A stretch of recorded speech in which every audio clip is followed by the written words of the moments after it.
Hello, everyone. Welcome to Timeless Voyager, where the knowledge is timeless and you are the Voyager. I am your host, Bruce Stephen Holmes. So strap your cosmic seatbelts on and prepare for a bumpy ride. Today's guest is Andrew D. Basiago. He is one of Timeless Voyager's most watched and requested guests. Andrew continues to draw on many years of incredible experiences as a time traveler and teleportation survivor to the planet Mars during the early 1970s. He's a lawyer, writer, public speaker, media personality, and was an independent candidate for President of the United States in 2016. However, he is best known for serving as a U.S. chrononaut in Project Pegasus during the advent of time travel and Project Mars throughout the beginnings of interdimensional travel. Did I leave anything out, Andrew? No, except that, of course, the time travel was in the early 70s and the Mars visitation in the early 80s. Welcome to the program. Good to be with you, Bruce. Today I thought that I would discuss the phenomenon of time slips. I have five time slips that I think everybody will agree, at least four of them clearly show that time slips occur. That's where one is seemingly essentially entering a different timeline. One involves myself, four cases involving others. And I have some information to share that I think is the reason why we're having time slips. Now, let me just ask you this, because I know you just explained a little bit about a time slip. Can you be more specific? Because some people may not really, including myself, understand what you mean by this term time slip. Well, essentially, it means that for some reason, somebody enters a different pattern of the time-space continuum. They go back to the past, they go forward to the future, they have missing time where they repeat where they drove. Time slips essentially describes a variety of phenomena that are occurring on our planet to modern humans that are pretty inarguable in terms of the lack of sort of the ordinary synchrony of time. And I don't think it's always the same thing, but it shows that there are inconsistencies in the time-space continuum. And we have a variety of explanations why that's so, but I think I may have the reason it's occurring. But I thought I would describe five time slips that I'm very fond of because I believe that they're pretty much proven, and they really beg the question, what is happening with the time-space continuum where it becomes altered by an inconsistency that cannot be ignored? How does it happen? But it is happening. So I'm not just a believer, but I think I've literally proven that time slips are occurring. Now, before you start, let me just ask this: would a person, just the average, the normal, ordinary person, ever experience a time slip themselves? Oh, absolutely. I mean, there's no barrier to ordinary people having very tiny little time slips that we call bip slips, but also major time slips that they're literally, decades in the past. I mean, these have been documented. Let me just cite one. I won't talk about, but I'll cite in the beginning. Okay. When I recently appeared on The Unexplained with William Shatner, the show that they did with me about time travel talked about the famous Liverpool, England time slip. Essentially, a man and his wife went shopping in the 1990s, and he said goodbye to her so she could go shop somewhere else. And then he turned around and was in the 1940s. And he went into a shop that was in the 40s and still wasn't there. But then at some point, he tried to find his wife and did find her, and they were in the 1990s again. But he wasn't remembering sometime from 50 years ago in his youth. He was in it. So there are these sort of rather, substantial time slips that ordinary people have been reporting. And there's been a lot of them. I mean, we have a lot of inconsistencies that are occurring in the time-space continuum. I think it's something that world governments should be looking at a little bit more closely, because I think I know what may be causing it. All right. Well, let's get into them, and I'll ask you questions as we go along. Okay. The first one is the classic and very famous Montélimar, France time slip. There were two British couples, the Gibneys and the Simpsons. They were known to be happily married, each couple, the two of them. All four of them were known to be solid citizens without any drug or alcohol abuse, no mental illnesses. And what they report is that they went under the channel from England to France to go vacationing in Nice, France, in the south of France.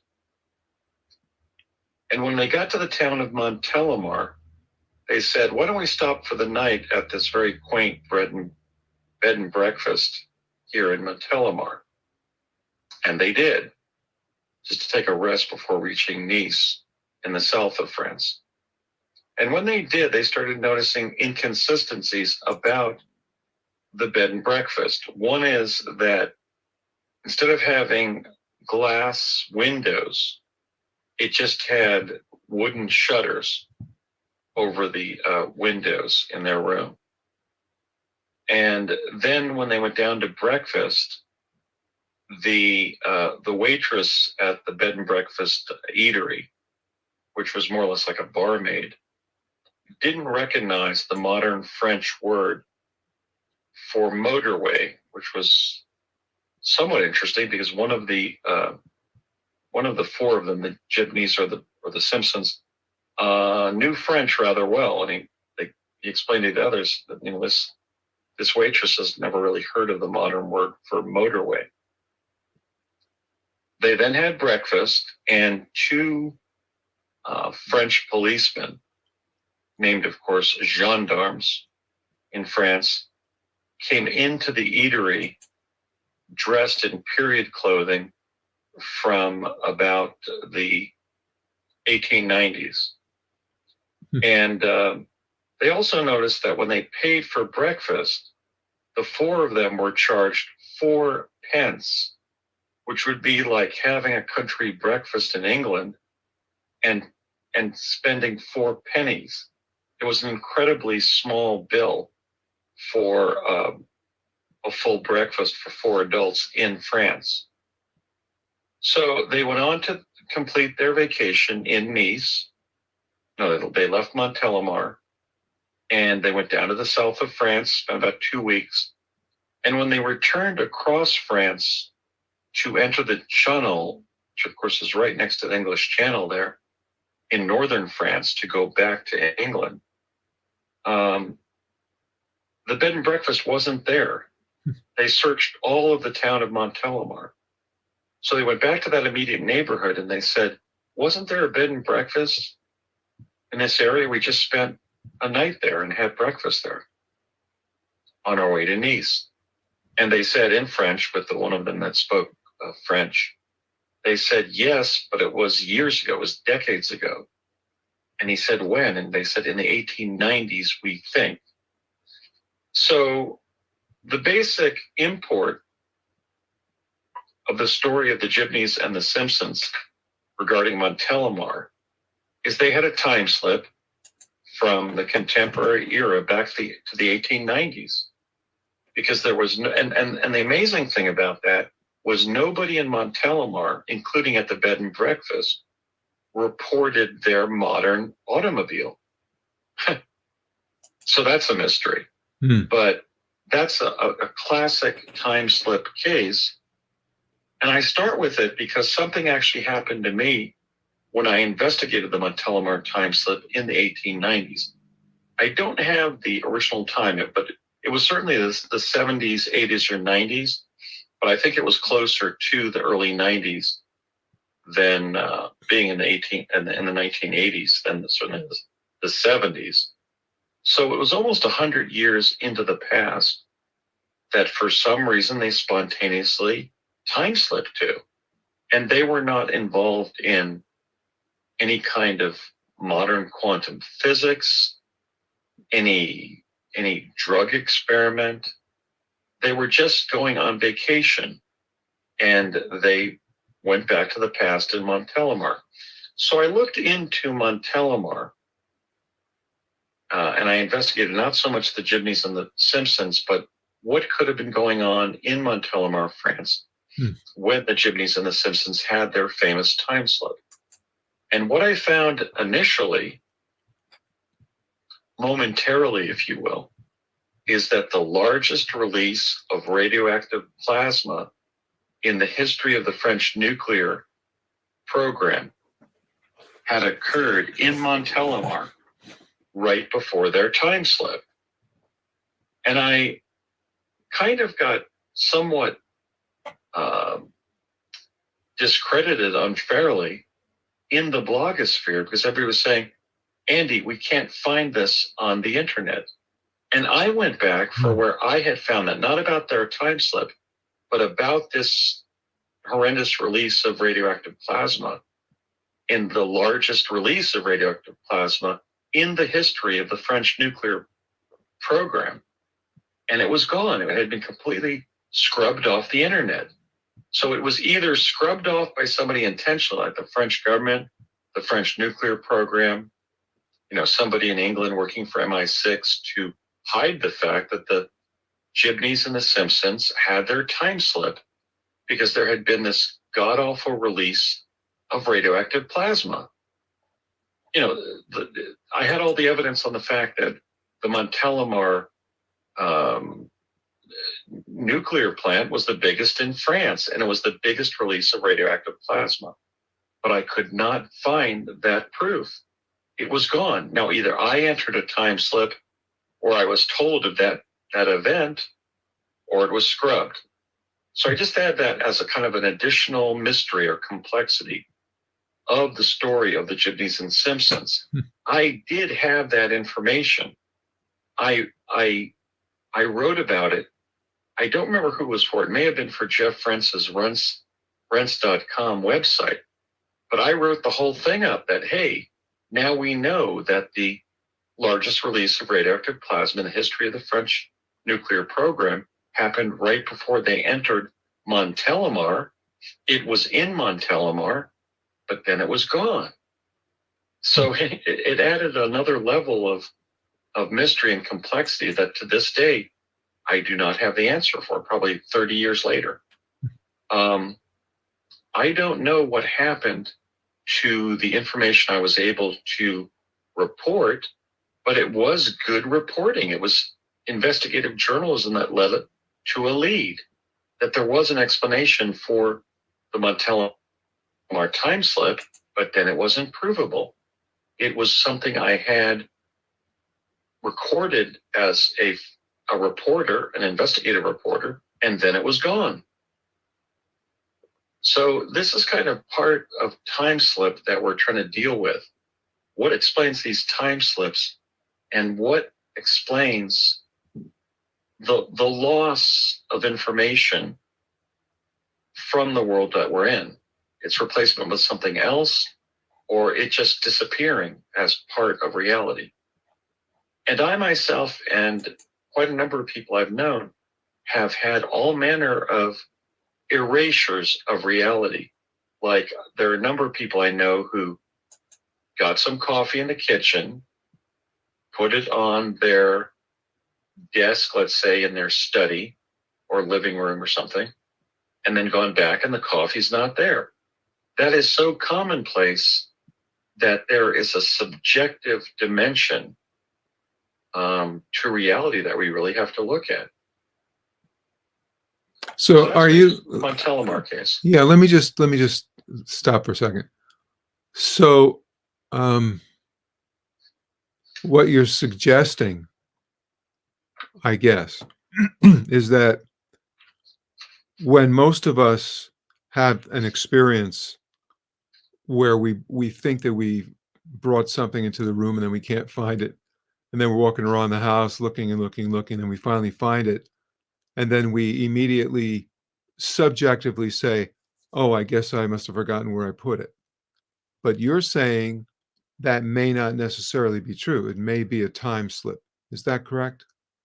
Yes. Sometimes we will find something that's gone missing, and we'll say, oh, that's where I put it. But sometimes people are saying, no, I didn't put it there. I went into my whatever, my living room, my kitchen, my study, to work on my computer or to watch television, and I know where I put it. There have even been cases that I've collected where several people remember putting it somewhere, and it is just not where it was. It's gone. It's either totally gone or it's replaced with something. So there's a subjective alteration of the physical substrates of reality that I think we should put as much attention into as the space program. But I'm getting a little bit ahead, but I'll Okay. tell you what I think's going on. All right. Causing this. So the Montelimar case is iconic. It really happened. The Gibneys and the Simpsons totally checked out as absolutely sane, absolutely in possession of their faculties. They weren't faking this. They slept and had dinner at this bed and breakfast, and it had not been there since the 1890s. Okay, so the question is, what sent these two British couples back to the 1890s? And we don't have an answer for these types of outcomes. I do, and it's a suggestion of what I think is happening, but we'll get to the end of the interview to get into that. But maybe even another appearance here on the Timeless Voyager. But the bottom line you is can't leave people with that for a whole show. Pretty much. Pretty much. All right. Now I've got a second one. All right. For one that was experienced by me and two other individuals who were a married couple. So let me explain this particular time slip, right, which was not to the past, but to the future. A short period to the future. Of course, I was visiting the future intentionally in DARPA's Project Pegasus. In fact, I was in the first group of children who were gone forward in time via the chronovisor, which was on November 5th of 1971. Mm-hmm. But I don't believe that this was an intentional going forward in time. I know I wasn't in the program at the time. I was in it as a kid, and this was in my college years. And it was apparently an accidental time slip to the future. So let me describe the second one. Mm-hmm. I call it the Arthur Kessler incident. So let me describe what happened. I interviewed Art Buckminster Fuller in October of 1981. In fact, on not Thanksgiving, but Halloween of October 31st of 1982, I then had this time slip. So I interviewed Fuller on October. I sold it to the men's magazine We, and it came out in October, exactly a year later, the next year, 82. And when it did, I was contacted by a Boston, Massachusetts conspiracy theory named Ludwig Sherman Ahrens, also known as Lud Ahrens. I was living on the UCLA campus, one of the college dorms, and I drove to their temporary residence at a suburb of I think it was, I think of Marina Del Rey, in West LA. They were renting a condominium there. So I met Lud and Sally Aarons, and Lud being interested in conspiracy theories. Lud, I suggested that there were 6 people I know that pretty much established were assassinated by the U.S. government. They were JFK, RFK, and MLK. John Fitzgerald Kennedy, his brother Robert, and of course the great Dr. Martin Luther King. I also knew from CIA that Jimmy, Janice, and Jim had been assassinated. The great Jimi Hendrix, the great Janis Joplin, and the great Jim Morrison. For whatever reasons that the CIA and other agencies were viewing them as domestic terrorists, if you will. But then Lud and I began talking and suggesting maybe it's been 10,000 people since World War II have been victims of government assassination efforts. And I said to Lud, well, what about Arthur Koestler and his wife? And he said, why do you say that? And I said, well, you were talking about people who've been assassinated. It could be as many as 10,000 Americans or world citizens. Well, what about the Koestlers? And he said, Sally, please come into the room. And so Lud Aarons said, Andy, will you repeat yourself? And I said, Sally, Lud and I were talking about the issue of assassinations. And I was suggesting that maybe that's how Arthur Koestler and his wife died in that murder-suicide. And then Lud said, well, where did you find out about that? And I said, I read about it in like Time or Newsweek over at the Undergraduate Research Library at UCLA, now the Charles E. Young Library, named for the then chancellor of UCLA when I was a student, 1980 to 84. And he said, Sally, did you hear that?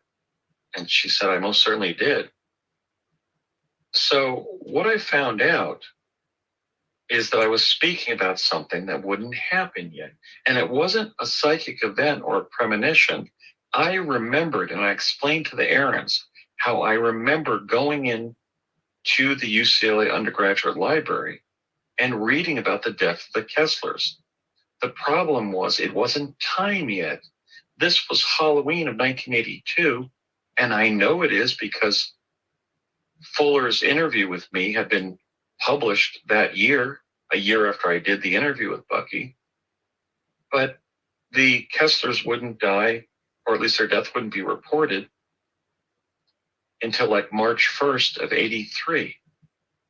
So I wasn't just giving a psychic impression that I had some sense that the Koestlers would be victims of supposedly a murder-suicide. I remembered, I told the Aarons, no, I remember going over to the research library and their death was being reported. Now, the interesting thing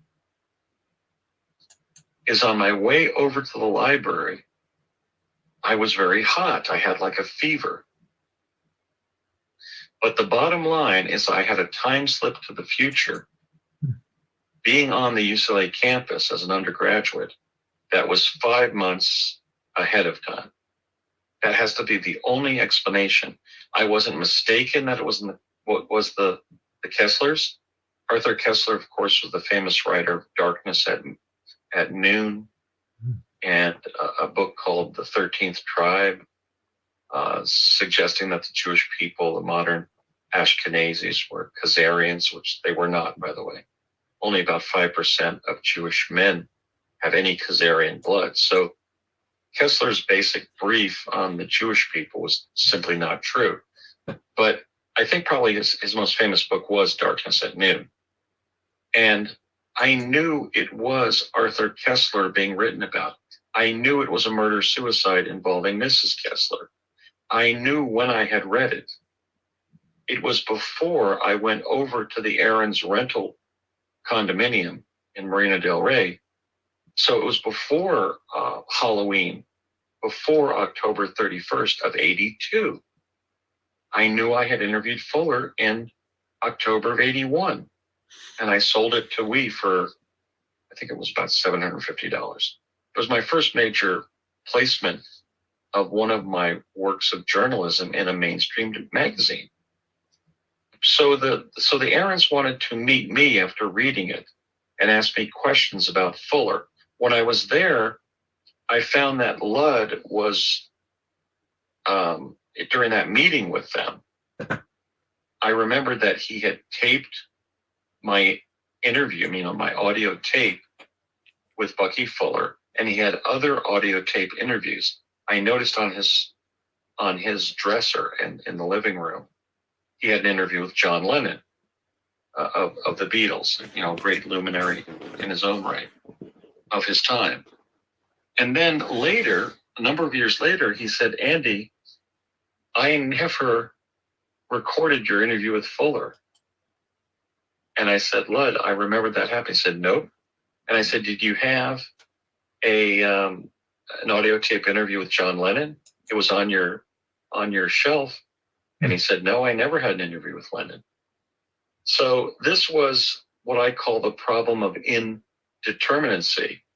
Not only had I talked about a time slip to the future where Arthur Kessler and his wife were victims of like a murder or murder-suicide, either taking care of them, killing themselves, or assassination victims, but even the substrates of what happened when I met with Ludd and Sally Aarons on Halloween, October 31st of 1982, did not correspond with our subjective memories. And this is going on a lot. And as an attorney admitted for the U.S. District Court for the Western District of Washington, and at the state level with the Washington State Bar Association, I have encountered this again and again and again. As an oral historian at UCLA, 1985 to 88, we would interview co-participants in the same event and get entirely discrepant outcomes. One time, I remember we interviewed 3 veterans of the Normandy invasion, right? June 6, 1944. One said the Bandoliers arrived that morning. Another veteran said that afternoon. And the third gentleman that we interviewed said, "No, that was one of our problems with Normandy, why we lost 6,000 guys. The Bandoliers were never delivered to Normandy, at least for several days, until the invasion was already a success. But man, we lost a lot of soldiers in pursuit of that." So the bottom line is that the Kesslers would die, but 5 months later, and it wasn't a premonition, it wasn't a psychic performance, it was a memory of when I had read it. What does that mean? Now, regarding that time in my life when I was going to Mars, one of my fellow astronauts, William Whitecrow, told somebody, because somebody mentioned to me, but I don't remember who it was, that all of us who were going to Mars were going back and forth between 2 adjacent timelines. That maybe was what was being exploited in Project Mars, induced time slips. So they could, for example, send us to Mars with what we've all remembered, which was an elevator. How does an elevator get sent to Mars? Right. How could it even happen, and how could it happen so quickly? We were getting to Mars in anywhere from about 10 to 20 minutes. And how do you send somebody to another planet using an elevator inside an office building in greater Los Angeles County? It was El Segundo, right? 999 North Sepulveda. So, but Whitecrow said, listen, we were all on 2 adjacent timelines when we were going to Mars. So I believe the notion of time slips, the use of alternative timelines, if you will, or dimensions, is being used by our government in ways that have not been explained to us. If they are, this would explain some of these occasional accidental time slips. But number two, by no means in terms of rank, but just the one I'm talking about second, is what I call the Arthur Kessler incident. How did I remember reading about the death of Arthur Kessler, the great Hungarian-born Jewish novelist, Mm-hmm. the author of The Great Darkness at Noon, one of the great anti-communist works of the 20th century? How did I find out about their deaths before they happened and be treating them as a fait accompli? I give you my word of honor, it was not a psychic event, because I remembered going there to the UCLA undergraduate research library and reading about it, like in the milestones section of Time magazine or maybe Newsweek, where they report different events that have happened in the intervening week. So that's number two. I have no explanation for it. Let me just put something in here for a second. It's interesting because from my point of view, as you're talking about this, it brings up the possibility that perhaps there are no psychic events in the first place. That's certainly possible. They're all possibly time slips. The reason I say it is because when a person is listening to this or watching it, of course, they're forming all kinds of possible arguments and things like that as you're going along. We all do that. But we all basically adhere to one thread. And that thread is that there is one timeline that goes from the past to the present to the future.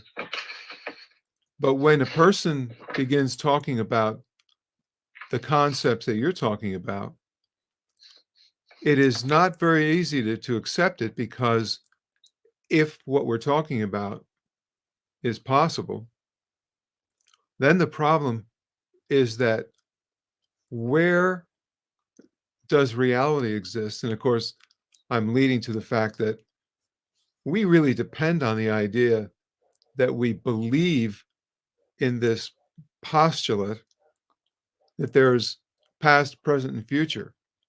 If we start believing in the fact that there are many pasts, many presents, and many futures, it makes everything really, really hard to accept. Or if you accept it, then the process or the, I don't know, I'm going to say reality, which we like to have become really big and important and frozen in a sense, begins to fall apart. And if that begins to fall apart, then everything begins to fall apart. Well, wait a minute, Bruce. Sure. In reality, the previous view of quantum physics, I'm going to be getting into this, but okay. The previous view of quantum physics, if two people in a common experience, either if they both disagreed about what happened, the previous view of quantum physics was either that they were both wrong, or one was wrong and one was right. The new model is that both could disagree and both be right. Right. Which is tantamount from information coming in from our leading physicists. The Michio Kakus, the Ron Malletts, the Stephen Hawkings, the David Deutsches of Oxford, that in fact we do not share a common reality. And we always knew that, because look, if two friends say they went to college together, right? And they occasionally met on campus, had a conversation, and then friend number 3 came along and friend number 1 left and went to class. It's not really true that they went to the same experience when they went to college together. They had only a semi-overlapping reality. Okay. As in fact Buckminster Fuller opined. Yeah. So we always kind of knew that reality was only semi-overlapping, and there was no shared experience, at least completely. But now quantum physics is actually deciding, it's actually theorizing that both could be talking about a different shared experience, have different versions of the same shared event, and both be right. And if that means that you're saying we're being too open-minded, in fact, we're not being open-minded enough. We should say, well, it didn't happen to me, but it could have happened to the other person. Well, here's an example. Let me just stop for a second. Here's an example.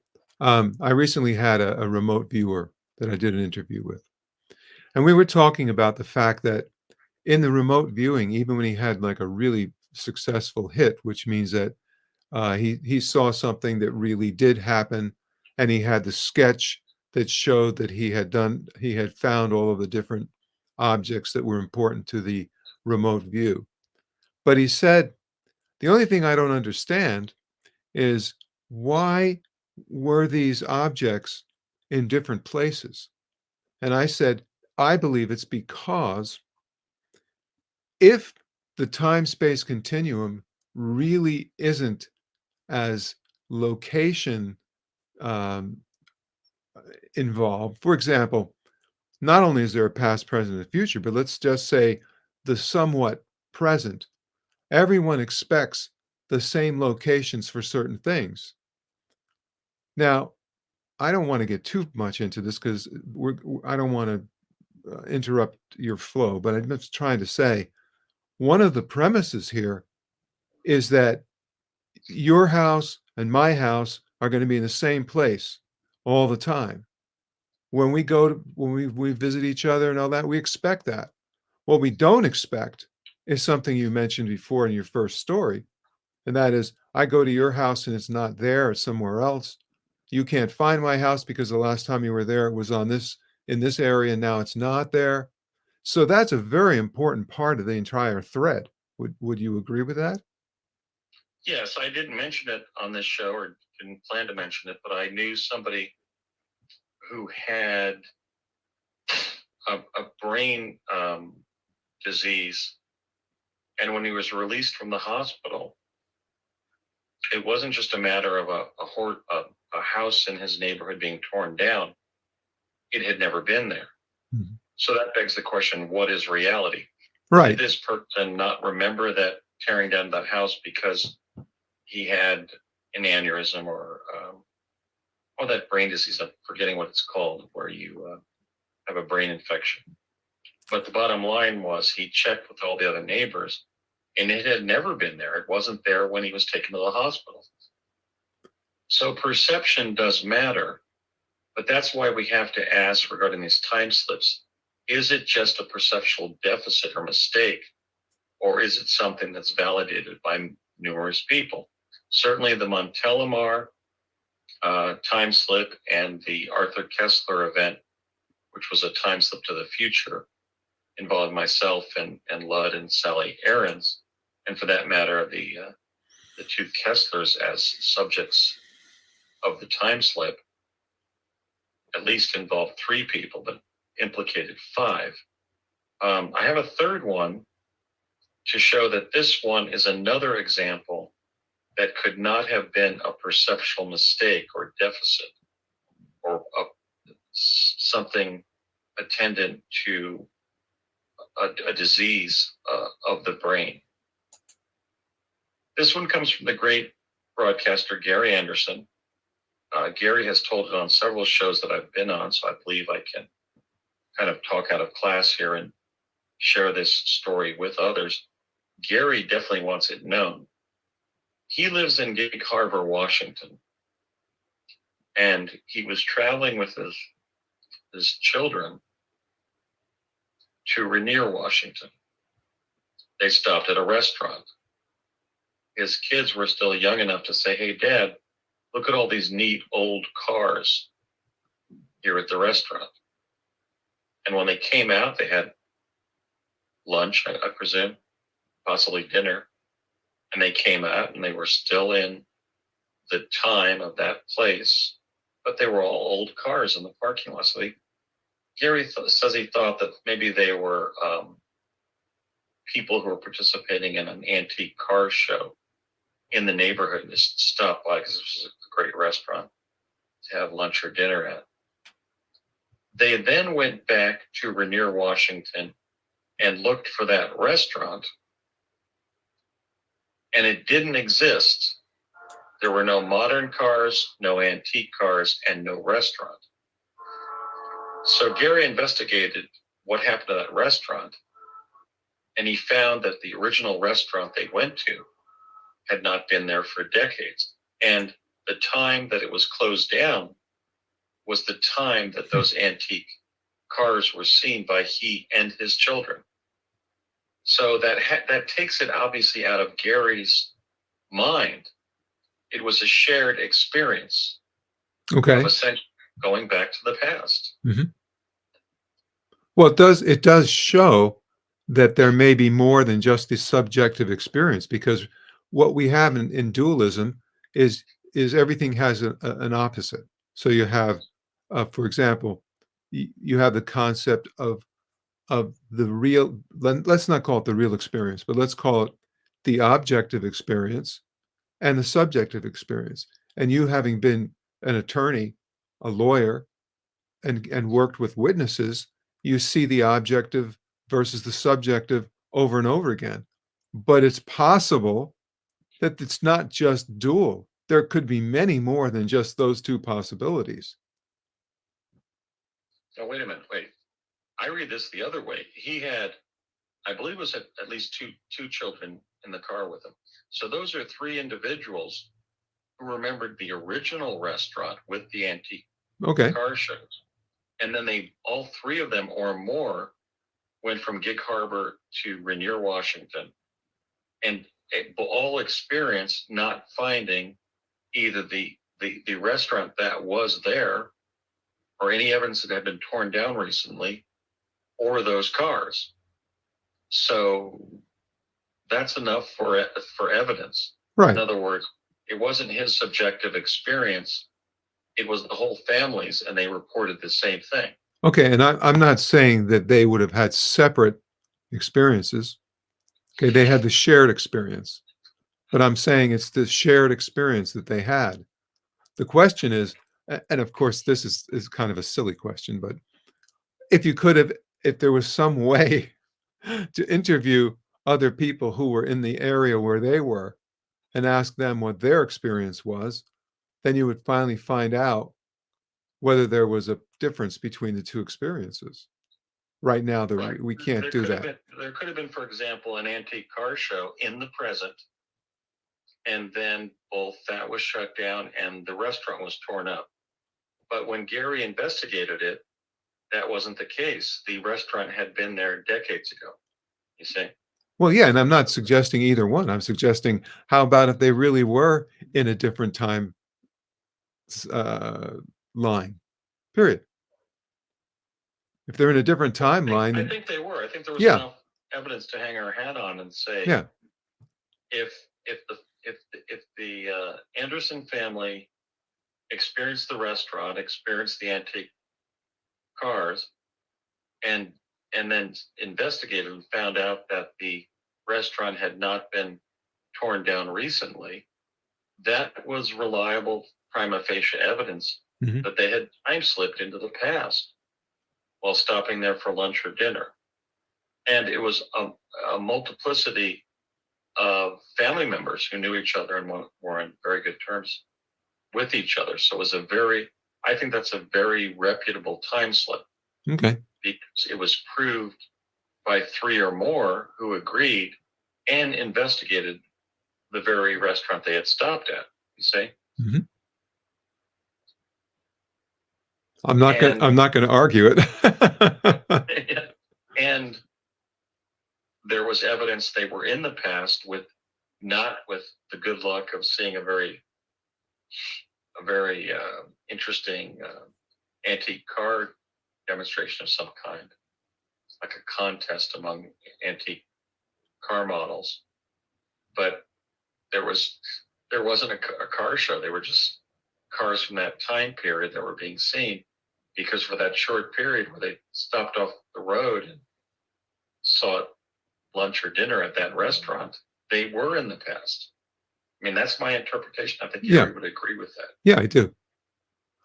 Actually, I have no problem with it. I was suggesting that if if essentially what we're talking about is the way that it really is, which is that there are many timelines and people either singularly or as a group can skip around from one timeline to another for some we don't know why. You're suggesting it had to do with something about radioactivity. It's a possibility. But all I'm saying is it could be just that there are many timelines and they do not have to necessarily have anything to do with the past or the present. They can have to do with anything. Well, let's hold the Yeah, okay. the explanations I have for then. I was hoping to do so. Number four, that was number three. Number four was told to me almost 30 years ago by a man who was a dentist in the San Fernando Valley of Los Angeles. I don't remember exactly what town it was. It may have been Reseda, it may have been Sherman Oaks. He was appearing on different radio shows like Coast to Coast AM about time travelers. Dr. Bruce Goldberg. You probably had him on Timeless Voyager. But I'll try to do justice to the story that Bruce told to me almost 30 years ago, not that long ago. It was sometime probably after 1995, but before I left Southern California in 2003 to resume my legal career up here in Washington. What Bruce reported, I think, so I'm going to give a caveat to Dr. Bruce Goldberg that I've tried to do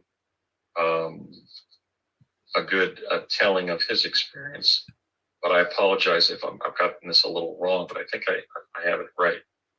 What he said is he wanted to see the Grand Canyon in like the 1940s. He finally got the opportunity in the 1970s or 80s. But then when he developed the film from his trip to the Grand Canyon, much later in life than he had originally intended to go, like he wanted to go in his teen years, and he finally got there like when he was 45 or 55. When he developed the film, it was of the past. Now, this gets a little bit more twisty. How the hell did that happen? All of the cars were 1940s vintage in the photographs.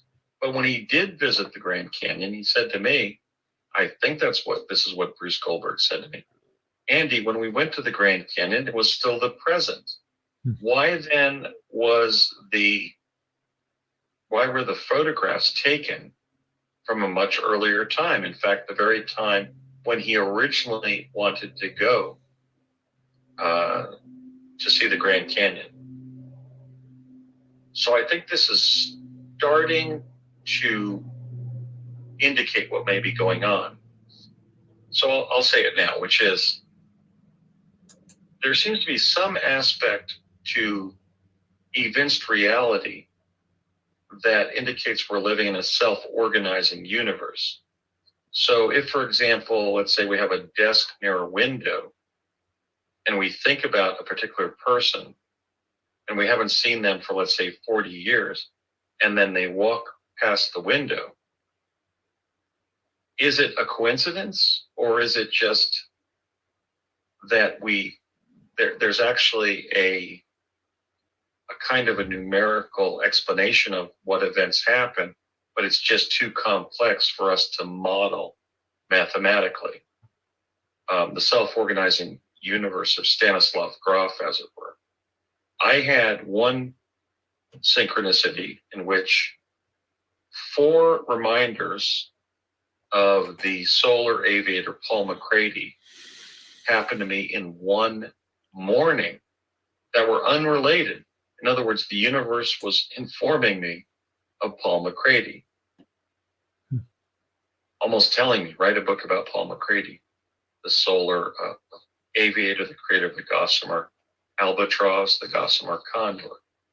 But Bruce was basically not sharing a time slip, but a form of time slipping that just happened with his photographs. So, and that also begs the question, are we having a random reality, or are we in a matrix that's being programmed and fed to us? So, for example, one possible explanation for Bruce Goldberg's was he was supposed to enjoy the experience of going to the Grand Canyon when he was in the 1940s, and the universe still put that in his possession decades later. Because I don't really find any other explanation for the Bruce Goldberg story here. The fourth time slip that we're looking at, which is the Bruce Goldberg pretty iconic story of, well, he wanted to go there earlier, but all that survived of that wish were the photographs. And Bruce, did you maybe go to the Grand Canyon when you were in your teens and forget it? And you confused your photographs from then with the recent trip? And he said, absolutely not. It was one of the disappointments in my life up to that stage. I had always wanted to go at a time when the photographs of cars there at the rim of the Grand Canyon would have been 1940s era vintage automobiles. But I know I never did. I finally got there like in 1975 or something. And I take a look at the photographs and it's from the past. So there is a lot of weirdness going on regarding time slips and what's really happening to the time-space continuum. And that'll ultimately give my own explanation. One more, I don't have the permission of the experiencer, but I'll just characterize the person involved because she did not give me permission to use her name back when I interviewed her on 2016 or 17. She was a young actress, about 20, in Los Angeles, trying to make it in Hollywood, film or television, multi-talented, was also a singer, a storyteller, a comedian. In fact, received advice from the great Marlon Brando that she do everything, not be limited to one craft. And she was going home to her apartment in Hollywood, and she was struck by another automobile and spun out. She didn't really have a crash. She was spun by the other automobile. The paramedics helped her get out of her car, which was not really terribly injured. And she went into a woman's apartment right adjacent to the crash. She noticed that the woman was friendly and helpful and healthy, but she was wearing kind of a tie-dye blouse from the 60s and sandals from the 60s. So she didn't know whether she was a contemporary woman, born, she was born in the late 70s. So this person would have been born in the late 90s, or not born, but in the late 90s when the crash occurred. And she said the woman let her come in her apartment and call her boyfriend to tell him that she'd been in this crash. She went back the next Monday, I believe it was, with some flowers and some candy for the lady, intending to thank her for letting her call her boyfriend after her crash, and also tell her boyfriend that she was okay, even though she had been spun out during the event. She's sure she went back to the same apartment, and yet the supervisor or landlord said, "Ma'am, nobody has lived in this apartment for 30 years. In fact, I'll show you. We use it to hold up, to hold people's possessions. Kind of like a storage unit in the complex." Now, this one I think is a little weaker because it was only experienced by her. She can't trace the lady who was supposedly living there. And this is an example we have to be really careful about time slips. If she was spun out in her car, bad enough for paramedics to rescue her, from this accident. I believe all that may have happened is she may have gone back to the wrong apartment because the manager or supervisor of the apartment complex didn't take a lengthy explanation from her about what she was remembering. He just said, "Ma'am, there is no such lady here. We use this as storage." But still, it's more proof that time slips are probably occurring, because it looks like the lady who helped her was from the 1960s, and this incident was during the late 90s. And she is adamant about the fact, or at least she was back when she contacted me 5 or 6 or 7 years ago, that it was the very apartment where she had walked in and called her boyfriend. And it had a telephone. The lady was living there. It was all, modern equipment and everything in the apartment. It was lived in. The lady who was helping her was living there. But then, of course, the manager said it couldn't have been, ma'am, because we've used this for storage for decades, and opened it up and showed her. And instead of that lady and her possessions being in that apartment, it was just everybody's random stuff that they wanted placed in storage and not in their unit. So those are the 5 time slips I wanted to share. And I wanted to share that last one to demonstrate sometimes people can be wrong, not from mental illness, but because of the subjective experiences to something that has just happened to them. If she was spun out having the back of her car nicked by another car, it was just like a spinning type experience. She may have misperceived what apartment she was going back to. Okay. So I don't know ultimately what happened to this person. It could have been a time slip, or it could have been psychological confusion of where she was when she tried to go back to that apartment and give the nice lady some flowers and candies for helping her. But time slips are definitely happening. Now, what could explain it? I believe that we should be concerned about the fact that our civilization has detonated, I think it's at least 2,200 atomic bombs and nuclear bombs, thermonuclear detonations. I think that the significance of time slips is completely underrated as just a curious event in the paranormal, something that makes sort of interesting stories, and may literally be critical information we're getting, that by exploding nuclear weapons, we are damaging the time-space continuum.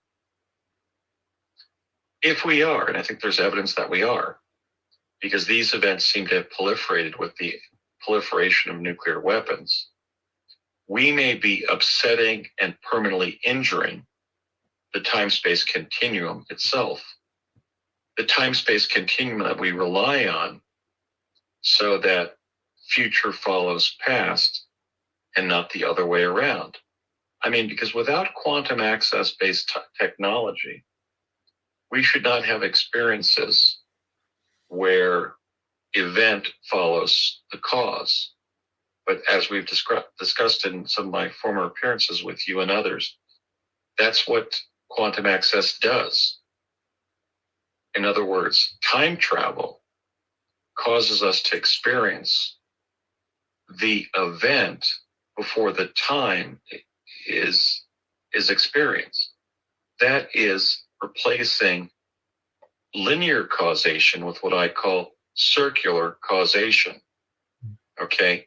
Now, we don't want to do that at random. We can tolerate that when we're using quantum access time travel devices because we know what we're doing.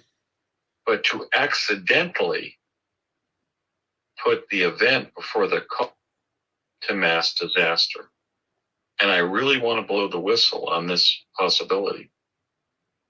because these time slips, my investigation reveals, are proliferating. Who would want to get up when they're 50 and find themselves 25? I would. I would. Yeah, I would. I'm sorry. How would we manage reality? Right. Dealing with the event Exactly. before the cause. No, you're saying exactly what I was saying, like a while back. But yeah, I mean, we're looking for a certain amount of information that follows our perception, which is that it first there's a past, then there's a present, and then there's a future. We want it to be that way. I mean, if that gentleman in Liverpool that was featured on The Unexplained with William Shatner on the History Channel recently, October 13th, which is when I appeared the second time with Bill Shatner. It's quite an honor again. But he dropped his wife off in the 90s, and he went back and shopped in a store that was open and then closed in the 1940s. Mm-hmm. So if he had not come out of the past, he would have been his current age, stuck in the World War II era. And that would be a hellish reality for potentially everybody to experience, and to experience increasingly. So we have to look at these time slips to say, are we damaging the time-space continuum so critically, so seriously, that time slips are beginning and are becoming more common? Obviously, these five experiences that I shared during this broadcast of Timeless Voyager could represent the canary in the coal mine. We may be so damaging the time-space continuum that we result in permanent destabilization of our time-space continuum. We may go back and experience December 8th, and then the next day, December 7th of 41, that President Franklin Delano Roosevelt said would live forever as a day of infamy. But we cannot afford to do that with the time-space continuum. We rely on its integrity. We rely with getting married first and then having our kids, not having kids and then getting married and not even realize that the kids that we were supposed to have after we got married, because now it's before we ever got married.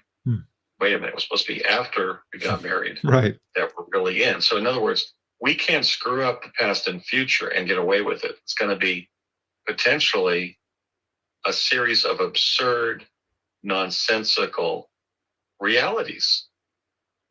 We could be famous in our craft and then be totally unknown, not because we've fallen out of favor in our craft, but because we're actually younger than when we started our craft. And that's not going to work for human society with all of our complex social interactions. People develop expertise in their professional areas, and then they practice that professional area. What if they begin practicing their professional area and then learn their craft and then retire? It's not going to work. Okay. I think, based on contact I had with an ET who warned me about this, he said, tell your government that they are blowing up too many nuclear weapons, and the problem is it's creating holes in space. That would be a metaphor, a way of describing the fact that the time-space continuum is being undermined. It's being damaged. And we don't want that to happen, much less for the time-space continuum to be altered irrevocably, or we are in deep, deep yogurt. And I am warning, blowing the whistle on this aspect. It's going to make all of us literally timeless voyagers. You know, just to maybe interrupt for a second. I think I spoke about this with you the other day. We were talking years ago, about 30 years ago, in this time-space continuum, when I had the original Timeless Voyager radio. I used to have Al Bielek on a lot. He was the Philadelphia experiment guy. And he mentioned to me, we got into this thing about the time-space continuum.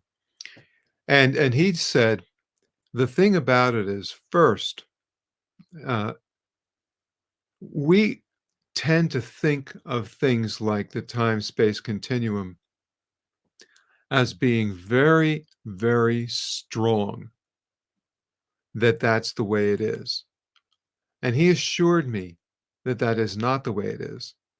As a matter of fact, he said, the time-space continuum is very delicate. It can easily be disrupted. And then he began to talk about the fact that we have what's called, I'm just echoing some things he told me. He said, we have what's called a time lock. He said, not only is the time-space continuum have a time lock, but so do we as individuals have a time lock.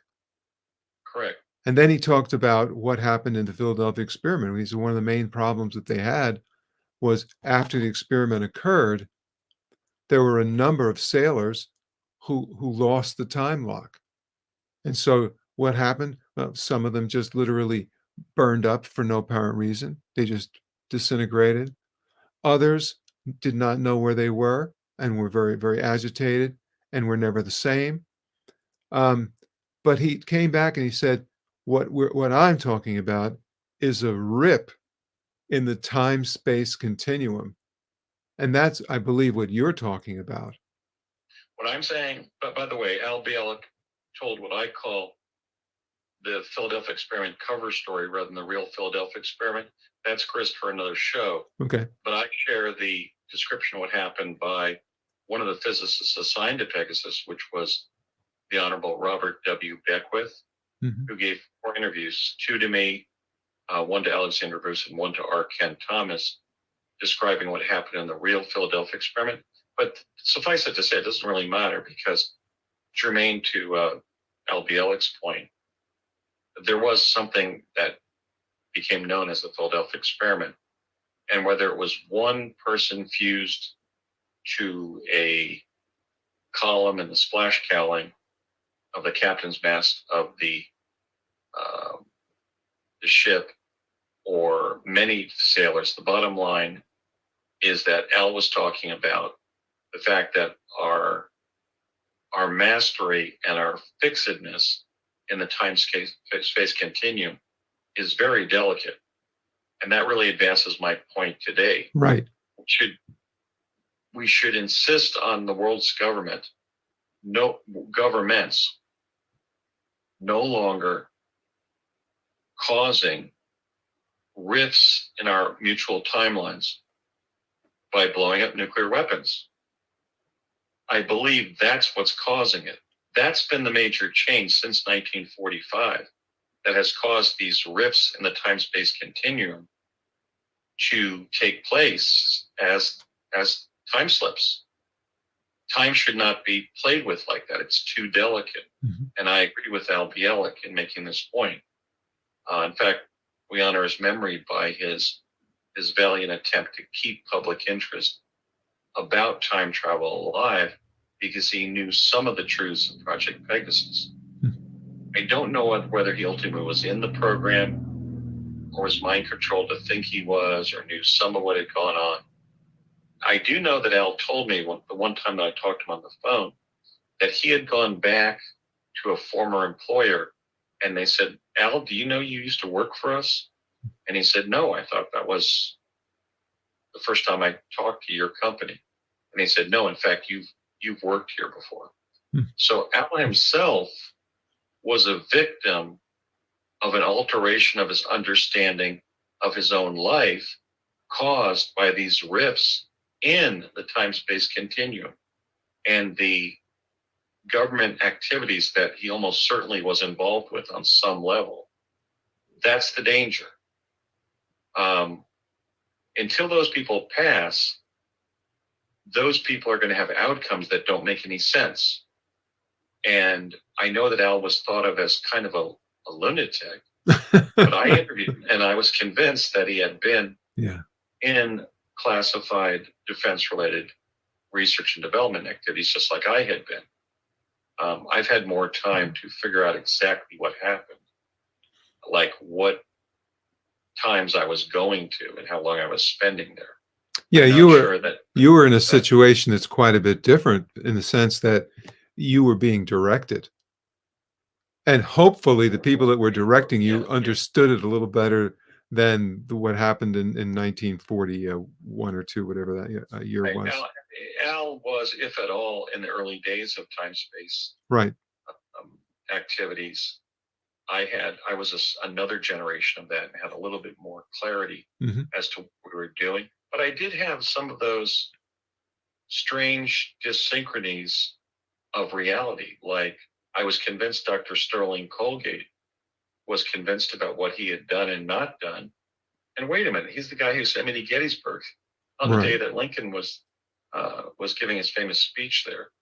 So there were non-corresponding people that I know was in Project Pegasus, and some very much corresponding who admitted what we had done together. So I never really found out whether those individuals were just lying or there was damage to the time-space continuum occasioned by the very activities we were involved in. Okay, Albiella. But the bottom line is, if we're playing around with time-space, and notice how I say time-space and not space-time. Time is, in fact, the primary dimension, because without it, we cannot experience space. Imagine if we were with our backs to creation, we had to go forward and walk into reality, right? We'd have to have the time to do it, or we'd never get our backs off of the wall of creation, as it were, and walk into the distance unfolding in the physical universe. So we really should speak in terms of time space.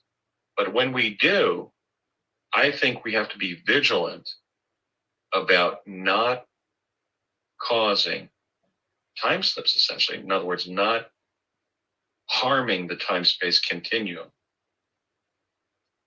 It was believed by many people that chronovision was doing that, but in fact it wasn't, because it just wasn't that powerful.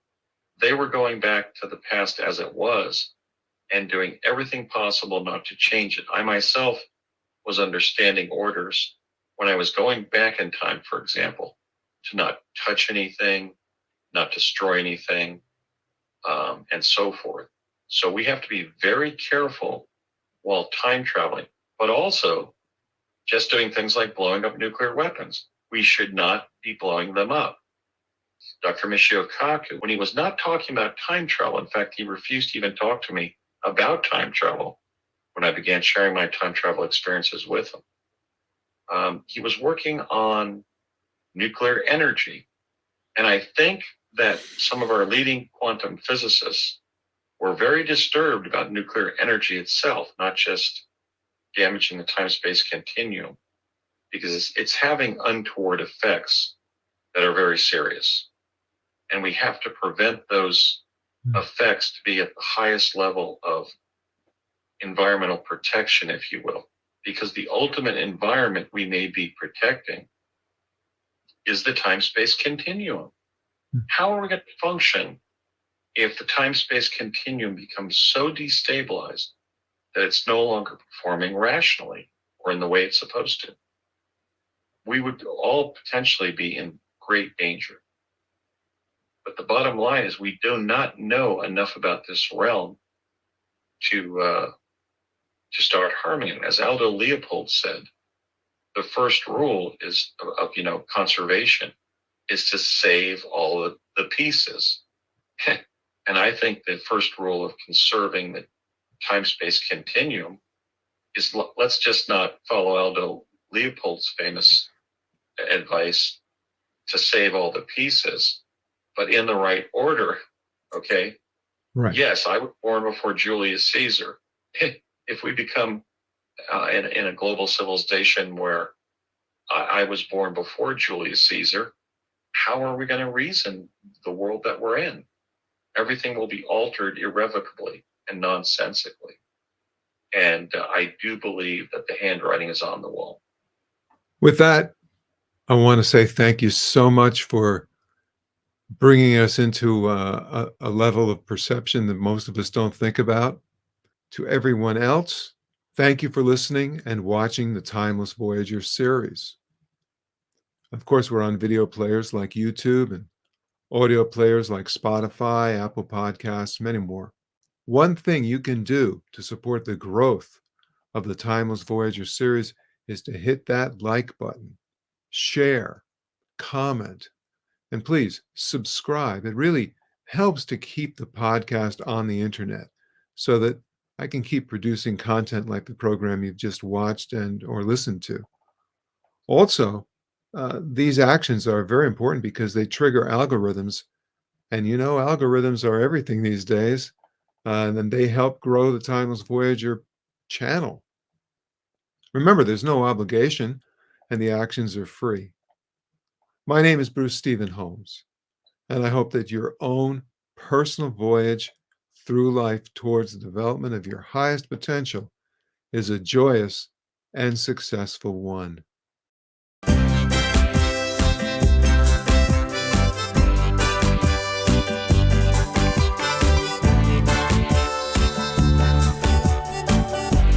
See the light, see the light. The light exists where you don't see the light. Father, mother, sister, planets too. They all see the light and they follow you.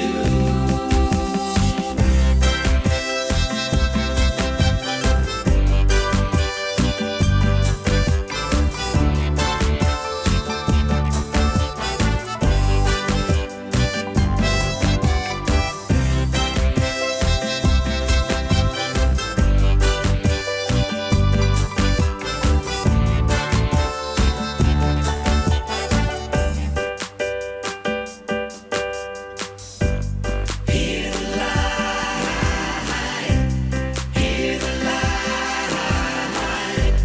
Thunder clapping in the dead of night. Father, mother, sister, planets too. They all hear the light and they follow you.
Feel the light,